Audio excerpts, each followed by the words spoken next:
अस्सलाम वालेकुम वरहमतुल्लाहि वबरकातुहू। जिन्नात ने कहा कि ये वजीफ़ा ना पढ़ो, हम जल रहे हैं, हम तुम्हें माला माल कर देंगे। ये वाक़या मेरे शोहर के साथ सितंबर 2011 में हुआ। एक दिन वो अकेले कहीं से आ रहे थे तो रास्ते में एक बच्चे ने उन्हें पीछे से थप्पड़ मारा और उनके सामने आकर हंसने लगा।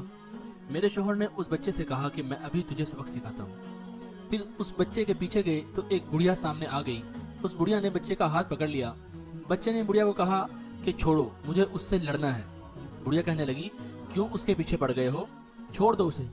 बच्चा कहने लगा, ये मेरे घर से गुजरा है, मैं इसे नहीं छोड़ूंगा। बुढ़िया जबरदस्ती बच्चे का हाथ पकड़कर ले गई। मेरा शौहर उनके पीछे गया कि तुमने मुझे बिला वजह थप्पड़ क्यों मारा है। और वो दोनों आगे आगे और मेरा शौहर उनके पीछे पीछे। आगे जाकर वो दोनों झाड़ियों में गायब हो गए। फिर मेरे शौहर को मालूम हुआ कि ये तो जिन्नात हैं। फिर घर आकर अपने गधे के करीब गए तो कहने लगे कि मुझे गधे ने टांग मारी है। फिर कहने लगे, मेरे गधे ने नहीं बल्कि उसके साथ एक दूसरा गधा था जिसने मुझे टांग मारी है। रात को ईशा के वक्त कहने लगे कि उस नहर के किनारे बहुत से लोग आपस में लड़ रहे हैं। एक आदमी बड़े कद वाला है, उसके हाथ में तलवार है और दूसरे छोटे कद वाले लोगों की गर्दनें काट कर खाए जा रहा है। रात को बारिश हुई, हम बाहर सहन में सो रहे थे। मैंने अपने शोहर से कहा कि उठो, चारपाई अंदर करें, बारिश हो रही है। तो मुझे कहने लगे, कैसे उठूं, मेरी टांग तो टूटी हुई है। इस तरह सारी रात हमें तंग करते रहे, ना खुद सोए ना दूसरों को सोने दिया। सारी रात पागलों की तरह बातें करते रहे। हमने समझा शायद पागल हो गए हैं। फिर हमें मालूम हुआ कि इन्हें तो जिन्नात ने डराया है। सुबह हम उन्हें किसी के पास दम करवाने के लिए ले गए तो उन्होंने बताया कि इसे जिन्नात ने बहुत ज्यादा डराया है। दम करवाकर हम वापस आ रहे थे तो घर तक 3 घंटे का सफर था। सारे रास्ते मैं आयतल कुर्सी पढ़ती रही।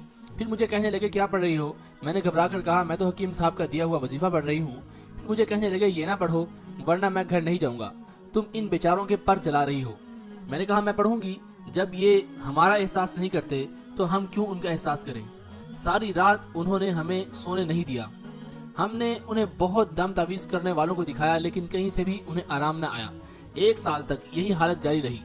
अजीब बातें करते, अजीब हरकतें करते। इस दौरान बहुत ज्यादा वाकयात हुए थे जिनमें से सिर्फ चंद मैंने ऊपर लिखे हैं। मेरे बड़े बेटे ने जब अबकरी में अल्लामा लाहौती पुर इसरारी का या कहारू का वजीफा पढ़ा, सुबह शाम 11-11 तस्बीह, तो उसने हमें बताया और मैंने अपने शोहर को भी कहा कि सारा दिन या कहारू का विर्द करें। उस दिन से लेकर आज तक हमें सुकून है।